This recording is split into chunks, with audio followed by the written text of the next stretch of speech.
নাম হজরত মেম্বার, আমি সাবেক মেম্বার। আমি ওই রবিবারের দিন, রবিবারের দিন সকালবেলা ওর বাপ আমার যা ডাকলো যে এই ঘটনা একটা সালিশ ডাকছে পাড়ার লোকজন। তা আমি গেলাম সেই সালিশে যা মোটামুটি যাই, সালিশ দরবারে যাই, শোনামেলা করলাম। শোনামেলা করার পরে বাদী বিভাগী দুই পক্ষের কাছ থেকেই অনুমতি নিয়ে আমি সালিশটা শেষ করলাম। সেটা হলো তার শাস্তি সাজা যাই দিয়ে দেখা দিয়ে দিছি। দেওয়ার পরে এই মারধর দিয়ে শাস্তি যা শারীরিক শাস্তি যাই দিলাম দিয়ে তার বিদায় করে দিয়ে সে বাড়ি চলে গেছে। এর মধ্যে থানা স্টাফের লোকজন এসে হাজির। আমরা তারে অনুরোধ করলাম যে আমরা গ্রাম্যভাবে যাই করেছি, দুই পক্ষই যখন মানিয়ে নিয়েছে, তখন এই জায়গাটা আপনারা এসে ট্রাভেলিং করাটা ঠিক আছে না, তো আপনারা ফিরে যান, সালিশ দরবার শেষ হয়ে গেছে। এটা কি ওসি স্যারকে বলেন? না উনি ওসি স্যার না, ওই যে উনি গেছিল কি উনির নাম যেন এসআই নাকি এসআই কি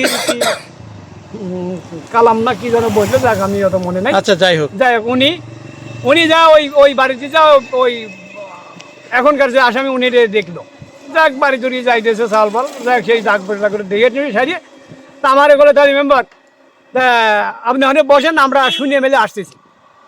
উনি শুনতে যা এর কাছ থেকে শুনিয়ে টুনিয়ে আমার এগুলো আপনারা চলে যান, সালিশ তো শেষ হয়ে গেছে। কিন্তু আমরা চলে আসার পরে উনি এই আসামির বাপের বা তার ভাইয়ের হুমকি দিয়েছে যে আপনারা হসপিটালে নিয়ে চলেন, কেন আপনার রুগী মরে যাবেন।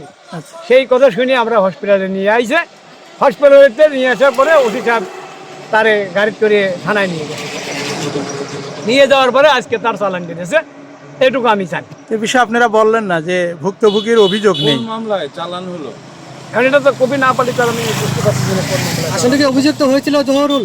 এখন অভিযুক্ত তো আমার জানা মতে হয় নাই মনে হয়। অভিযুক্ত মানে আমরা সালিশাকে উনি দোষী সাব্যস্ত হয়েছিল সেটা বলছি। হ্যাঁ, উনি দোষী সাব্যস্ত হয়েছে, তার শাস্তি সাজা কম বেশি কিছু হয়েছে। কি ঘটনা ঘটে? কি শাস্তি দিলেন আপনি?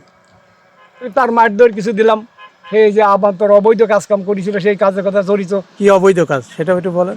সেটা হলো যে একটা মেয়ের সাথে নাকি রাস্তার মাঝখানে যাই হোক দুইজন যা বললো, কাদাকাদি ধাক্কি যাই হয়েছে, এইটা নিয়ে একটা বিষয়। ছেলেটা যে খুব একটা সুধারে ছিল না, সেই হিসাবে আমরা তার যাই হোক একটা শাস্তি সাজা যাই যে না, মহিলা বলছে যে আমার বুকে হাত দিছিল। হ্যাঁ, যাই হোক ওই কথা নাই, এখন ওদের ভাঙি আমি আর বলতে পারতেছি না।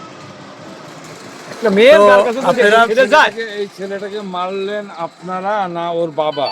না, ওর ভাই আর আমরা, আপনারা? ওরা মারছে, আমার আবু সালেক আবু বাইশতে উনিও মারছে, আমি আর তার আমরা এখন আপনারা কি মারার কি রাইট আছে আপনি মনে করেন? এখন একটা সালেক জিনিস সাহেব যে হচ্ছে কাজটা কি, করলো, আর নাই এটাও ঠিক না, আবার আছে এটাও ঠিক। তার কারণ আমরা যখন এলাকায় প্রতিনিধি হিসাবে বসবাস করি, গ্রামের মক্তব্য হিসাবে আমার বাপ দাদারা যা করিয়ে আছে, আমরাও তো ওইটাই করি। সেই হিসাবে এখন যদি নতুন করে কেউ কয় না এই কোনো এখতিয়ার নাই দিতে পারবা না, তাহলে আমার ওইটা বাদ দেওয়া লাগে, মক্তব্যের থেকে বিরোধী ছাড়া লাগে। তাহলে এইটাই যদি আপনার মনে হয় তাহলে তাকে থানায় ডেকে নিয়ে যায় আর তাকে চালান দেওয়া হলো, আপনি কি এই বিষয়ে ওসি স্যারের সাথে কথা বলার প্রয়োজন ছিল কিনা? আমি কালকে দুপুরবেলা যখন হসপিটালে ভর্তি ছিল তখন আমি থানায় গেছিলাম অন্য একটা কাজের জন্য।